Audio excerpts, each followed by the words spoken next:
Hello and welcome to the Bearded Mystic Podcast, and I'm your host Rahul N. Singh. Thank you for joining today to either watch or listen to this podcast episode. Today we'll be going further into the thoughts on the Bhagavad Gita, and we'll be looking at Shri Krishna's reply to Arjun from his last question that was about how does a sage, how does an enlightened person sit? How do they function in the world? How do they talk? How do they respond to each other? This is something we're going to be dwelling into. In the last episode, we looked at verses 52 to 54, and today we're going to begin with verses 55, and we're going to be looking at 56 and 57 as well. Before we start, if you would like to support the Bearded Mystic Podcast, you can do so by firstly signing up to the Patreon page. The link is in the show notes and video description below.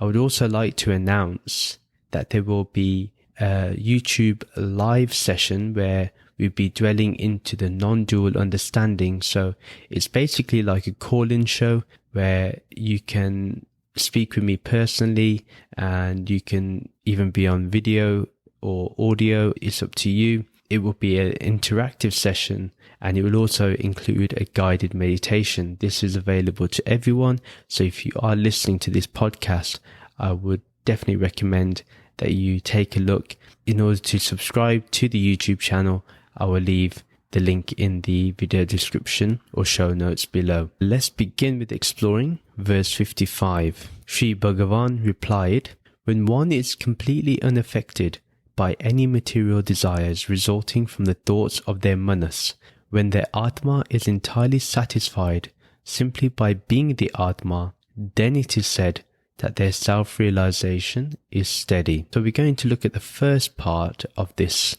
verse. Sri Bhagavan replied, "When one is completely unaffected by any material desires resulting from the thoughts of their manas."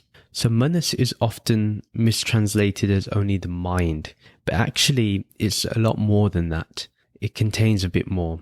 Manas is the unique human faculties of thinking, feeling, willing, and memory. So when we have the determination to do something, when we feel something, when we have emotions, when we think something with thought, and when we can recall things with memory, these are all related to the heart and the mind. Like, for example, when we say we love somebody, it's not merely a thought, but it's also a feeling, an emotion that comes from the heart. And from the heart, what we mean by that is something very deep, very ingrained within us. So manas is what that means.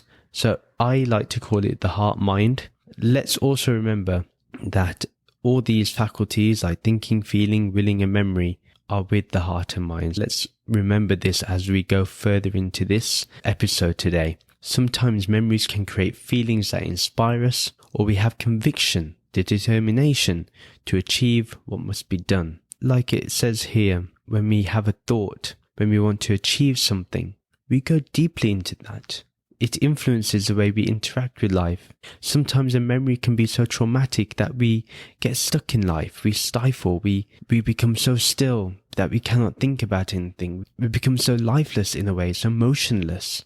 Sometimes when we have the determination to do something, then no matter what comes, whatever obstacles, we will go forward and face them. This is what one means by manas. Now, when those things affect us, they can affect our determination to go towards the truth. They can divert our attention. So all this is about focusing and attention. Whatever thoughts come from feelings, from our determination, from our will, from our memory that we recall, will not affect that person who is of a stable mind, and they will not be moved by the desires that arise from it. Let's think about this a bit deeper. Think about the thoughts that arise. First of all, it's perception. Desire comes from perception. So we perceive something, we look at an advert. And let's use the example of Coca-Cola. Now, Coca-Cola tells us that if you drink Coca-Cola, you will be happy. Now, you think about the fizziness of the Coca-Cola, you think about that time when you were really thirsty, or you can hear the sound of the Coca-Cola can. All these things are thinking, feeling, the determination. Now, no matter what you want that Coca-Cola can, Whether it means that you will go to the supermarket to go and get it, you will go and do that because you are determined to do so. Then we have memories of that. We think of the good times we may have had with friends and family, the events that we've been to, and we've seen that bottle of Coca-Cola, we've seen that can of Coca-Cola. Suddenly, all those things create that desire for Coca-Cola. Now, someone who is steady in their mind is not going to be affected. That feeling will arise, the determination will arise, the thought will arise, the memory will arise. But what will happen is the person will simply observe and be in awareness. When that person is in awareness, then they're not going to be affected by what their manas wants them to go to. Now you see, manas is very strong because it's both heart and mind. When something is of the mind, maybe we can tackle it a little. But when it involves the heart, when it involves feeling and memory, then it becomes a little bit different. Someone who is stable, they're not going to be affected.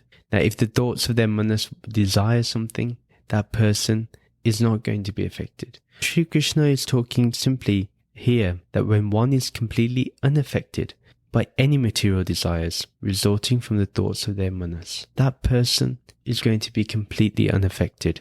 Now, we have to ask ourselves, are we at that point? Can we say that whenever something arises within us, we can take that step back and be in awareness? That's the question we have to ask. Just to sum up the Coca-Cola example, if there is a feeling of seeing an advertisement where we are watching something to buy a product, a desire is connected because we feel the need, or that we think that we need that something, or we feel that advert is relatable to us. However, a person absorbed in Brahman will not be affected by their desires. Remember, we've been talking constantly about that Buddhi Yoga, about that Gyan, where we are able to understand and discern, having that Vivek to know what is real and unreal. That is the most important thing. We can understand what is required. The desires have no effect on the manas, nor does the manas have any effect on the desires as long as one is absorbed in Brahman. What we need to understand is our desires have no real effect upon us. Now think about it. If Brahman is the complete fulfillment of everything, even of desire, then will material desires affect us? Will they come and take control of our senses, take control of our being, take control of our mind and our heart? No, they won't. So it's very clear here that we need to remind ourselves of being that one person who is not influenced by their desires. They are not affected by their material desires. They have that desire. If they have the desire to eat, that's okay. They need to eat because the body needs to eat. There's no thinking involved. There's no feeling involved. There's no willing involved. No memory involved, unless you're really hungry and you're at point of starvation. But again, there are practices to help us with that. There's a reason why we fast, is so we can understand our body. Fasting is not simply a ritual that people do. There's a science behind it, and the science is this, that you're able to control your body. You're able to feel the hunger, and when you actually are hungry, then you will eat.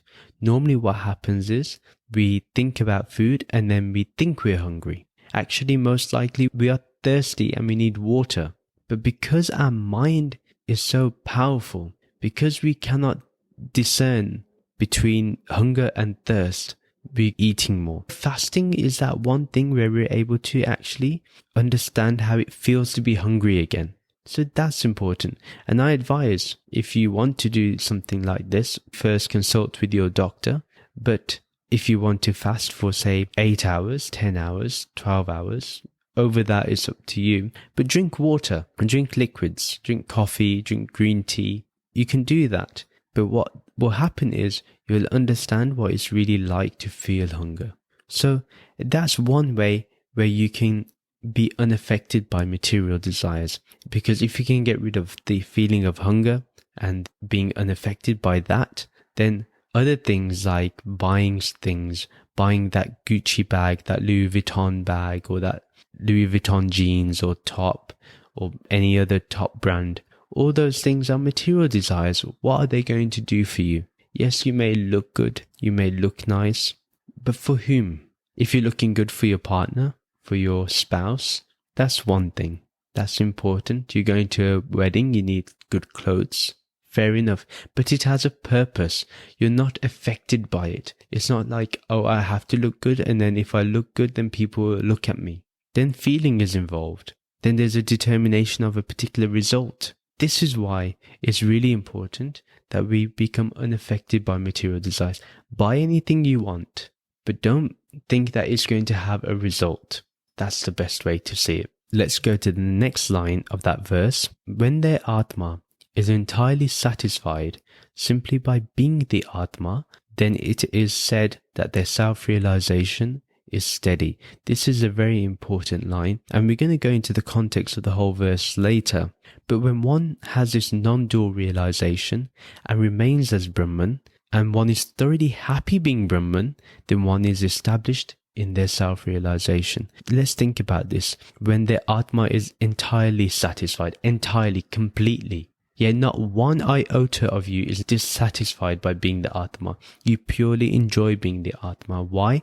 Because of Satchit Ananda. You understand your true nature. What's your true nature? Joy, bliss, peace. So who doesn't want that in the world? Everybody wants that. Everyone wants eternal happiness. But how to achieve it? One has to be unaffected by material desires. But first of all, one needs to know what is the real and the unreal. Once one knows what the real and the unreal is, then they know what their Atma is. When they realize that this Atma is not separate to Brahman, but is Brahman, then they become one with Brahman. In fact, not one with Brahman, they are Brahman. That's the real understanding. That's the simple understanding, nothing complicated. Then that person, their self-realization is steady. Their self-realization is always there. They're never going to be away from that point of self-realization. Once it is established, it is established. You're always at the peak, right? So being established in Brahman is not easy unless you really want to be steady in self-realization. If that is something you really desire. Remember, the desire for enlightenment is not the same as material desire. It depends. If you want enlightenment so you can be better than the next person, no. But if you want to be enlightened because you want liberation, you want to break away from this connection, this cycle of birth and death and rebirth, then that's different. Then that is not a material desire. Even wanting to go to heaven is a material desire. Why? It's a material desire because you think you will have joy there. You will be able to enjoy things there. There'll be nice angels there for you to enjoy. There will be nice food for you, nice drink for you. Over there you can even drink alcohol. But here the Pandits tell you you cannot drink alcohol. But there you can smoke weed, you can enjoy everything in heaven. But here, no. Here you must follow the rules that they say. This is something we need to understand. Material desires is also the desires for heaven. Liberation is the only desire that is acceptable in this regard. And liberation, like I mentioned, from the cycle of birth and death and rebirth, or of samsara. One has to understand that self-realization is important. Only when there is self-realization will there be liberation. Our endeavor has to be towards self-realization. If we really want to be self-realized, we have to go towards it. We have to go and achieve it. We have to desire it. Now, what it's saying here is self-realization can come in bits and pieces. So, for example, it may be a path that you're going towards. It's a bit slow, but it's growing. You know, you're becoming more steady. First, it's a bit rocky. It's like when you're on a plane and there's turbulence. At the moment, your self-realization is turbulent. It goes here and there because your senses have not been pacified. Your desires are still going a bit crazy. But when one understands the self and one becomes more steady, one meditates more on Brahman, their true nature, your own true nature, the self is already here. It's not that you have to go somewhere for the self, or if you meditate, then the self is there. Even in your waking state right now, the self is here. That awareness is. Think about it. Right now you're listening to this, But who is aware of the listening? The immediacy is there. But we have to continuously remind ourselves about this. That is a way to make our self-realization steady. How can one be satisfied in simply being the Atma? It's by letting go of whatever keeps us in this body and mind. What I mean by that is there are certain things you may need to be in this body and mind. Simple things like eating, sleeping, even procreating. Those things are basic desires. You need them to live. You feel thirsty, you need water, you desire water, that's fine. But remember that you're not to be affected by, and this is going to come up in a future verse, I won't go into it, but you're not meant to be attached to things. You're not meant to be attached to results, not attached to people. You're meant to love people, but not attached to them. Neither should you have fear for something. Fear keeps you in the body. If you're scared of the dark, that's something that's going to keep you in the body. And you're going to keep thinking about it. So how can you think of Brahman? How can you think of self-realization? This is the key here. Let's understand that the basic desires are fine. When one has a taste of the Atma, of the self, that oneness is an experience that is beyond words, beyond duality, beyond feeling, beyond our determination, our will, our conviction, our expectations, and beyond our thoughts. You see, when you are in awareness, when you are in the present moment, in the here and now, when you're in Brahman, when you understand you are Brahman, at that point of time, once you get a little bit of this understanding and then you taste that joy, that bliss, that anandam, then you continuously desire for it. Now, this desire is fine, but again, don't be attached to the desire. Say you've had a great meditation and say in the next half an hour, your child wants your attention. What's more important is you give the child the attention, because even if you meditate, in the back of your mind, you remember that your child needed you. So your meditation won't be complete. Therefore, it's very important that we understand that there is a time and place for everything and observe your surroundings. But once you have a taste of this, you will continuously want it. Now, always emphasize that in the forefront, keep this Maya, keep this world in front of you. But in the background, that awareness is always there. Brahman is always there. It's always here with you. It doesn't belong to time. It doesn't belong to a place. It's always with you, everywhere you go and at every time. Therefore, the real person who understands this, they are comfortable in their spirituality. They are comfortable in their practice. The one who is confused still about Maya and about Brahman, who still sees a duality in both of those things, they cannot understand the truth. They will always be in the turbulence. They think they have a steady self-realization, but they don't. The question then is, how do we steady ourselves in self-realization? Like I mentioned, first thing is we understand and we can discern between the real and the unreal, Sat and Asat, Brahman and Maya. And then at the same time, what we need to do is meditate. Meditate upon Brahman, meditate upon your true nature. Remind yourself that you are awareness. Meditating on your own is good, but what would be even better is to keep this meditation with you while you're in the actions of the world, while you're functioning in the world. That would be better. Doing that is important. And like I said, 1 or 2 minutes of focused meditation is sometimes better than 30 minutes of unfocused meditation. Do everything in a complete nature. Whatever you can do, just do that. Steadying ourselves in self-realization, another aspect is learning. For example, when we listen to a podcast, we watch a YouTube video, we go on TikTok or Instagram and we read something, we watch something there, we learn something.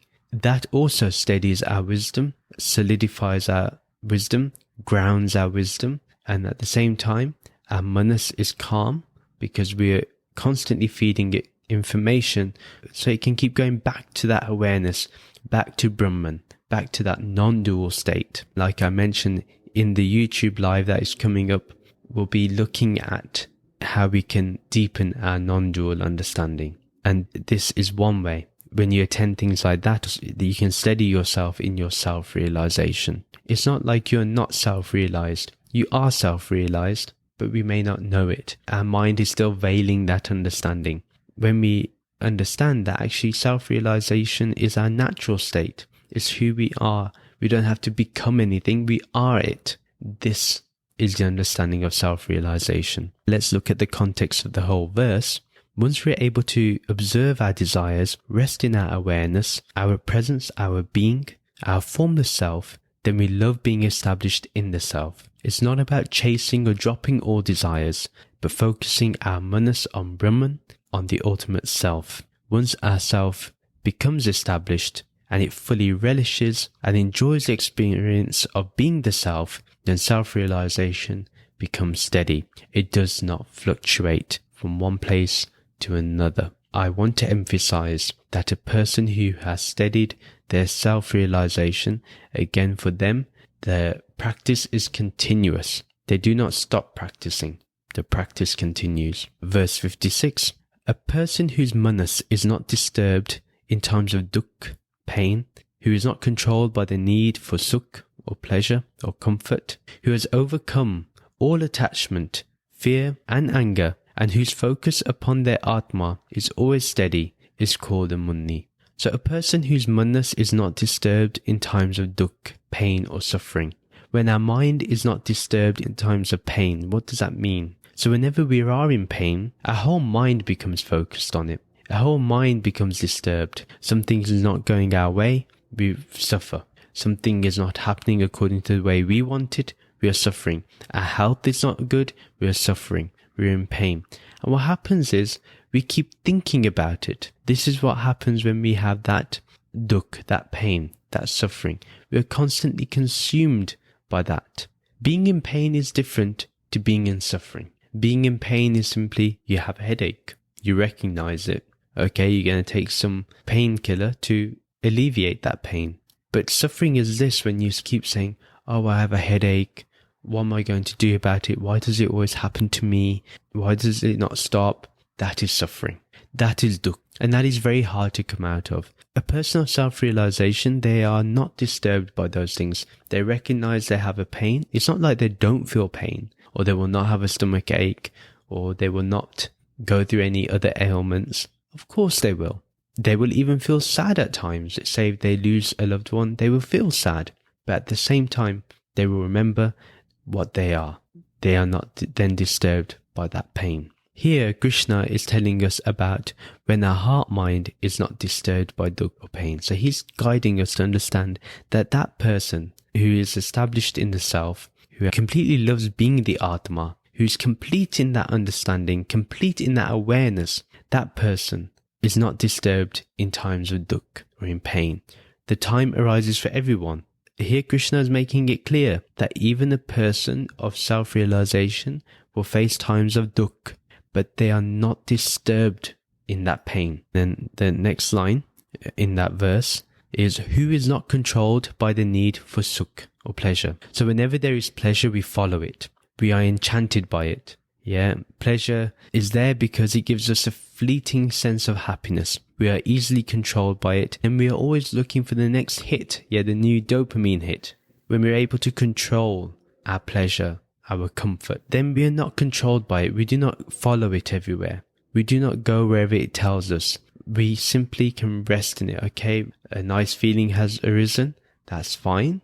We keep still. We do not get controlled by it. What I mean by that is, because you're feeling pleasure, or you're feeling happiness, or you're feeling comfort, that doesn't mean that it will always be there either. Sometimes when we eat good food and we say that we feel very happy, that's pleasure of eating the food.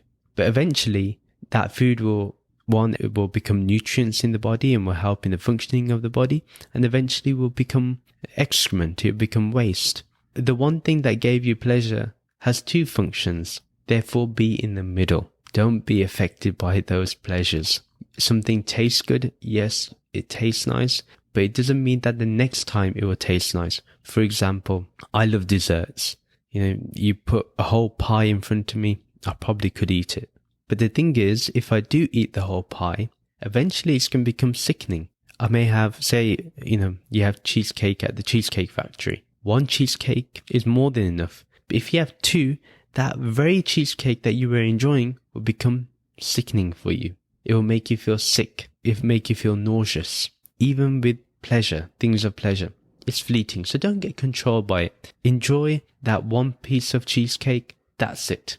Don't be looking for the next cheesecake, because again, that becomes greed. That's still material desire. You desire a cheesecake, eat the cheesecake. It's not a big deal. Don't think about it too much. And that's why I also say, if you feel like eating something like a cheesecake, like a, Oreo cookie, eat it. But don't get controlled by it. Don't be like, the next morning I have to eat the Oreo cookie. I need it again. That's what it means by being controlled by sukh, by pleasure. So what we need to do is we need to observe the way we are with pleasure. Then we can transcend the controlling aspect of it. Like I said, when you notice that you want that Oreo cookie again, or you want that cheesecake again, or you want the ras malai again, or the gulab jamun again, that donut again, just remember that, are you being controlled by it? And normally the pleasure is just a thought of it. You don't know if you have the Oreo cookie or that donut, that you're actually going to like it. It may be that it's not made to the perfection that you wanted. It doesn't taste right. Therefore, that pleasure, what does it become? Suffering. Oh, that cookie didn't taste nice. Oh, that donut wasn't as good as before. Manas takes over. The person who is steady in self-realization does not allow pleasure to control them. They enjoy the cookie. That's it. It simply stays as that. There's no more thought in it. There's no more conviction to get more. There's no more feeling about it, and there's no memories created by it. You remember 3 years ago, we had that cookie. It was so nice. What happens then? We move back into the past and we lose the present. It's okay. Recall the memory, but then don't start thinking. People in Hindi, they say, "Muh vich pani aa gaya," which means that my mouth is watering by thinking of a food. Again, that's being controlled by the manas. Yeah, we're being controlled by pleasure. Yeah. What we need to say is, I remember that cheesecake from the Cheesecake Factory a year ago on my birthday. It was tasty. It was nice. You're still steady in your self-realization. Okay? So the next line, and this is the most important one that we need to look at. That person who has overcome all attachment, fear, and anger, and whose focus upon their Atma is always steady, is called a Munni. A Munni means a sage. Attachment, fear, and anger, they're the very basic things that take us aback. We have attachment to our possessions, to our knowledge, to our family, to our friends, to our jobs, to the things that we own, to the money we have in the bank account, to the clothes we have, to the people we love, to the family that we have, to our children, to our parents, to our spouses. When we have that attachment, we cannot live for ourselves. We cannot live in self-realization. Constantly we be worried about other things, other people, your attachments to them. Now, if you have an attachment to someone or something, you'll always be thinking about that thing. Therefore, attachment is not healthy. We all have attachment in some sense, but it shouldn't control us. Remember, eventually we have to overcome all that attachment and become detached. Eventually that has to happen, but it takes practice. And again, it can only happen when you understand that you are the Atma. Now, does the Atma have any attachment to anybody? No, because it is everybody. Then you no longer see the people that are in your family as separate to you. They are one with you. If, say, the child falls over, the mother or the father or the parent is not going to be affected. The child has fallen over, they hurt themselves, let's deal with the pain that the child is going through. But if the parent starts crying or starts screaming, then one, that child is going to be disturbed because they think they've done something wrong by falling. And then second of all, you've disturbed your whole self. It's funny, a lot of people, they say, we're so spiritual. Then the moment something happens to them or to another person, they can't think straight.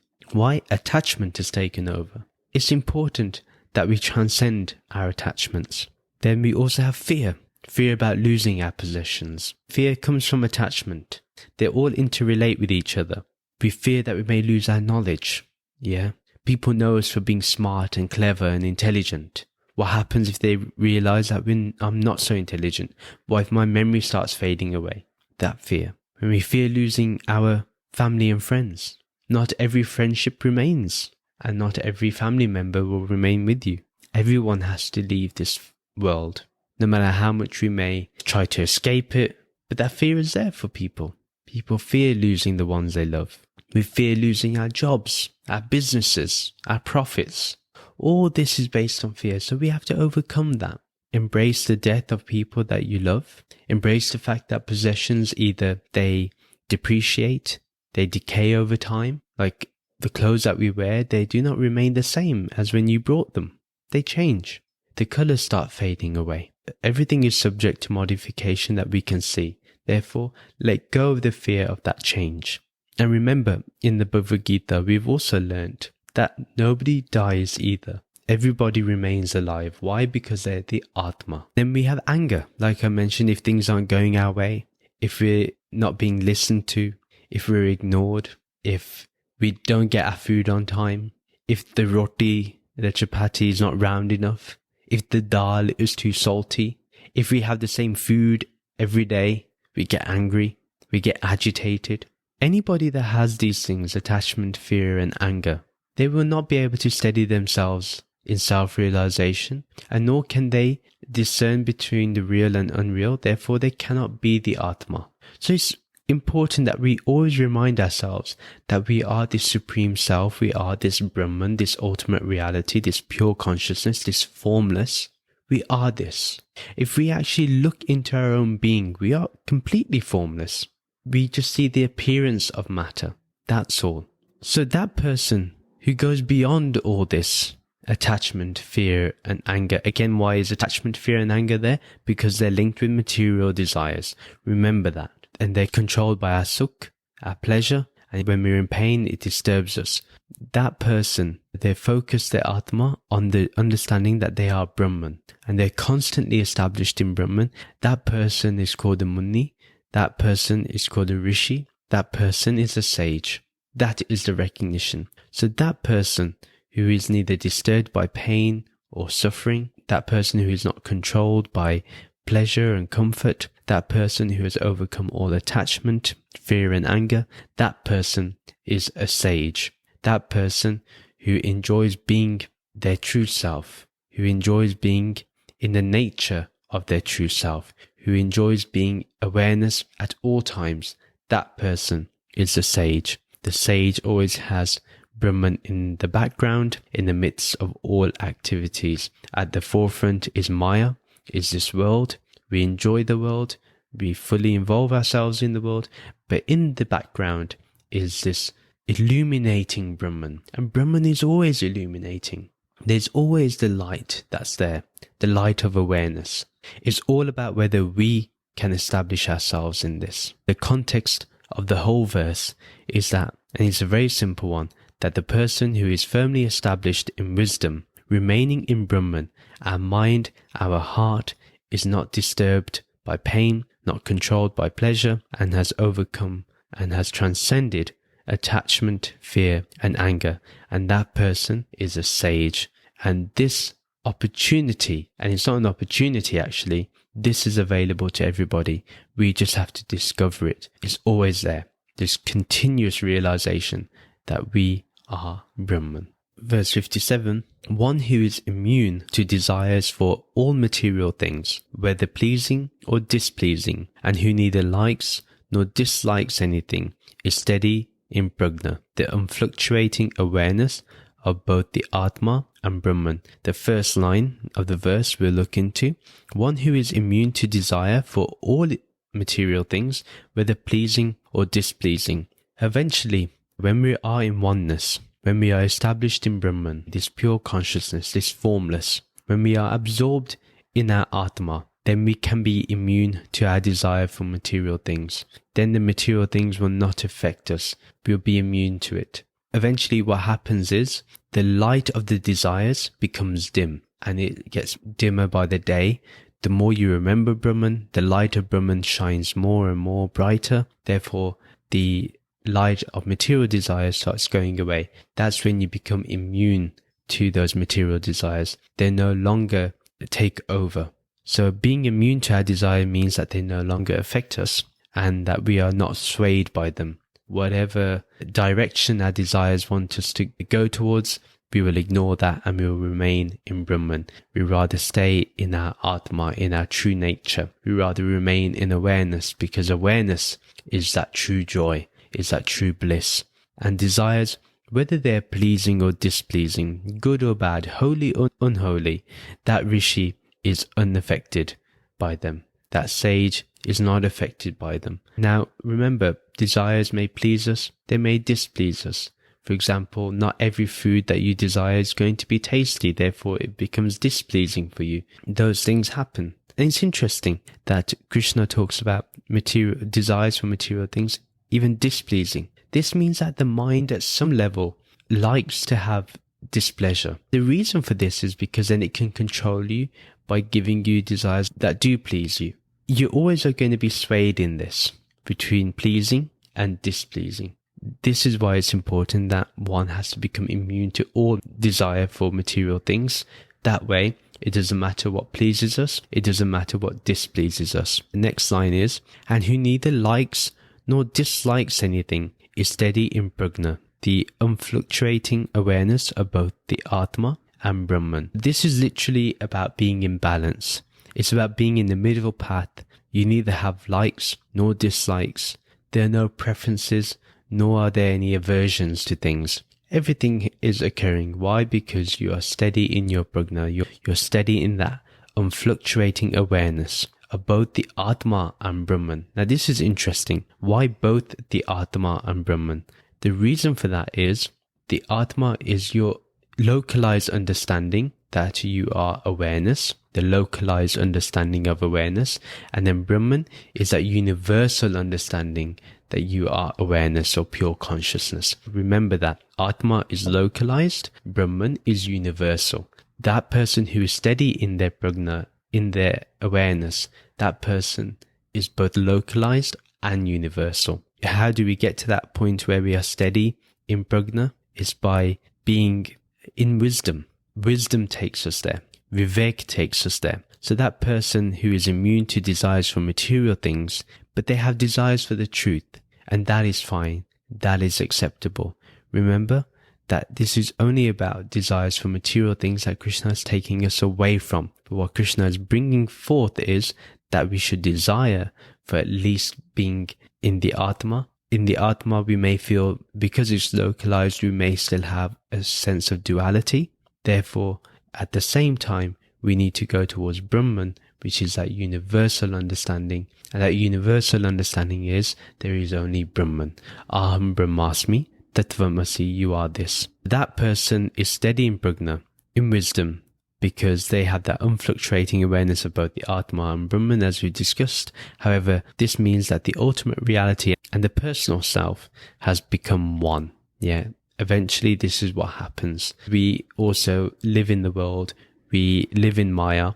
We are constantly going to have to remind ourselves of the localized understanding. When we're in meditation, then we have the universal understanding that we are Brahman. When we are functioning in the world, when we're dealing with the transactional reality, then the simple thing here is that we have that localized awareness that we are this Atma.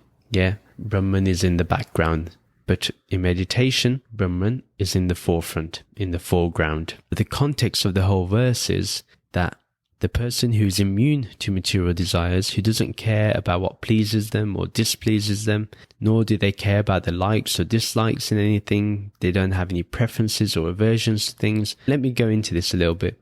Like, for example, I have an aversion to having pineapples in my pizza. I do not like it at all. Now, what I need to do, and this is where I need to practice, that if there is a pizza with pineapple in there, instead of getting affected by it, eat it.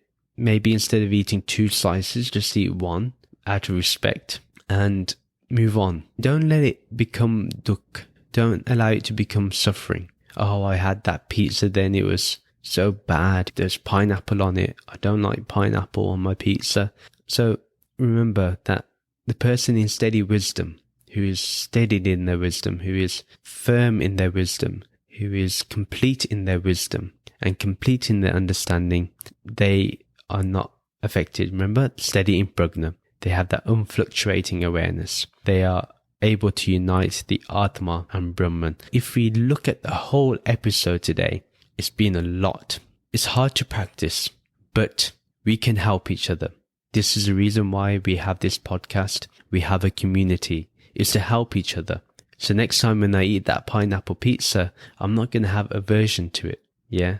I'm not going to dislike it. I'm just going to allow it to be. When I like something, for example, I like eating a dessert. Instead of constantly wanting that dessert, I control myself. I have one slice, or I have a little bit of it and save some for later. Or I have a little bowl of ice cream instead of a big bowl of ice cream or the whole tub of ice cream. So that's the way to understand. And the other way to understand this whole thing is that we need to become steady in our prajna, in our unfluctuating awareness of both the Atma and Brahman. So the takeaway for this week is make that happen for yourself. Think more. When you're in the world, think of yourself as the Atma. And when you're in meditation, think of yourself as Brahman. But remember, Atma and Brahman is one and the same. This will be the end of the episode. Just a reminder, on Saturday, January 22nd at 11 a.m. Eastern Standard Time, there will be a live which will be deepening our awareness in the non-dual state. And this is where you can have a conversation with me. It's a call-in show with the link that I will provide during the live event. You can speak to me. That will be on January 22nd, 11 a.m. On a Saturday, that is. So it's at the weekend. Thank you very much for listening. A new episode is uploaded every Sunday. On the last Sunday of the month, there will be different topics. You can follow me on social media, specifically, as I always mention, on TikTok, because I do lives on there, and I'm changing the structure of my lives there to be more focused on spirituality and also having some guided meditation there. And you can find the accounts to that in the video description and show notes below. Please do rate and review the podcast. Let me know. Do message me to say that you've written a review, so then I can take a look and read it in the podcast episodes. Just a reminder, on Saturday, January 22nd at 11 a.m. Eastern Standard Time, there will be a live which will be deepening our awareness in the non-dual state. And this is where you can have a conversation with me. It's a call-in show with the link that I will provide during the live event. You can speak to me. That will be on January 22nd, 11 a.m. On a Saturday, that is. So it's at the weekend. So let's end this episode with being at peace with our understanding. Om Shanti, Shanti, Shanti. Om Peace, Peace, Peace. Namaste.